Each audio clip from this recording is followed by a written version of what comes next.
ನಾಗಪುರ ದೀಕ್ಷಾ ಭೂಮಿ ಯಾತ್ರೆಗೆ ಚಾಲನೆ ನೀಡಿದ ತಾಲೂಕು ಪಂಚಾಯತ್ ಕಾರ್ಯನಿರ್ವಾಹಕ ಅಧಿಕಾರಿ ಬಸಲಿಂಗಪ್ಪ ಡಿಗ್ಗಿ ಬೀಳ್ಕೊಡುಗೆ. ಕಾಳಗಿ ತಾಲೂಕಿನ ನಾಗಪುರ ದೀಕ್ಷಾ ಭೂಮಿ ಯಾತ್ರೆಗೆ ಪರಿಶಿಷ್ಟ ಜಾತಿ ಪಂಗಡದವರು ಸುಮಾರು 145 ಜನ ಅರ್ಜಿ ಸಲ್ಲಿಸಿದ್ದರು. ಅದರಲ್ಲಿ 120 ಜನ ಸಂಖ್ಯೆಗೆ 3 ಬಸ್ಸಿನ ವ್ಯವಸ್ಥೆ ಮಾಡಿ ಸುರಕ್ಷಿತವಾಗಿ ಹೋಗಿ ಬರುವುದಕ್ಕೆ ಬಸ್ಸಿಗೆ ಪೂಜೆ ಸಲ್ಲಿಸಿ ಚಾಲನೆ ನೀಡಿ ತಾಲೂಕು ಪಂಚಾಯತ್ ಕಾರ್ಯನಿರ್ವಾಹಕ ಅಧಿಕಾರಿ ಬಸಲಿಂಗಪ್ಪ ಡಿಗ್ಗಿ ಹಾಗೂ ಚಿಂಚೋಳಿ ತಾಲೂಕಿನ ಸಮಾಜ ಕಲ್ಯಾಣ ಅಧಿಕಾರಿ ಪ್ರಭುಲಿಂಗ್ ಬುಳ್ಳಾ ಮಾತನಾಡಿ ಶುಭ ಕೋರಿದರು. ಈ ಸಂದರ್ಭದಲ್ಲಿ ಸಮಾಜ ಕಲ್ಯಾಣ ಸಿಬ್ಬಂದಿಗಳು ಹಾಗೂ ಕಾಳಗಿ ತಾಲೂಕಿನ ಆಗಮಿಸುತ್ತಿರುವ ಅಂಬೇಡ್ಕರ್ ಅಭಿಮಾನಿಗಳು ಉಪಸ್ಥಿತರಿದ್ದರು. Ramesh S Kudahalli, JK news Kannada, Kalagi. ಸಮಾಜ ಕಲ್ಯಾಣ ಇಲಾಖೆಯಿಂದ ನಾಗ್ಪುರ ದೀಕ್ಷಾಭೂಮಿಗೆ ಹೋಗಲಿಕ್ಕೆ ಅರ್ಜಿ ಕರೆದಿದ್ದವು. ಅದರಲ್ಲಿ 140 ಅರ್ಜಿ ಹಾಕಿ 140 ಜನರು ಸೆಲೆಕ್ಷನ್ ಆಗಿದ್ದಾರೆ. ಈ ವರ್ಷ ಹೊಸ ತಾಲೂಕು ಆಗಿದ್ದರಿಂದ ನಮ್ಮ ಕಾಳಗಿ ತಾಲೂಕಿಗೆ ನಾವು ಬಸ್ಗಳ ವ್ಯವಸ್ಥೆ ಮಾಡಿ ಇಲ್ಲಿಂದನೇ ನಾವು ಬಸ್ಗಳ ಬಿಡ್ತಾ ಇದ್ವಿ. ಈಗೇನು ತಾವು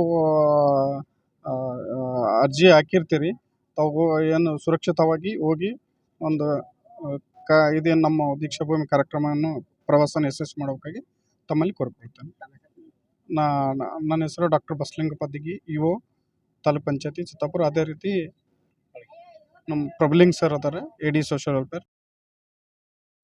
ಇಂದು 2025-26ನೇ ಸಾಲಿನಲ್ಲಿ ಪರಿಶಿಷ್ಟ ಜಾತಿ ಪಂಗಡದ ಜನರಿಗಾಗಿ ದೀಕ್ಷಾಭೂಮಿಯಲ್ಲಿರ್ತಕ್ಕಂಥ ನಾಗಪುರಕ್ಕೆ ನಮ್ಮ ಕಾಳಗಿ ತಾಲೂಕಿನಿಂದ ಒಟ್ಟು 145 ಅರ್ಜಿಗಳು ಬಂದಿರ್ತವೆ.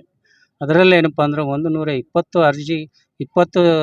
ಜನಸಂಖ್ಯೆಯನ್ನು ಬಂದಿದ್ದು, ಒಟ್ಟು ನಾವು ಕಾಳಗಿ ತಾಲೂಕಿನಿಂದ 3 ಬಸ್ಸುಗಳನ್ನು ಮಾಡಿ ಆ ಯಾತ್ರಾರ್ಥಿಗಳಿಗೆ ಸುರಕ್ಷಿತವಾಗಿ ಹೋಗಲು ಮತ್ತು ಸುರಕ್ಷಿತವಾಗಿ ಬರಲೆಂದು ಹಾರೈಸುತ್ತಿದ್ದೇವೆ.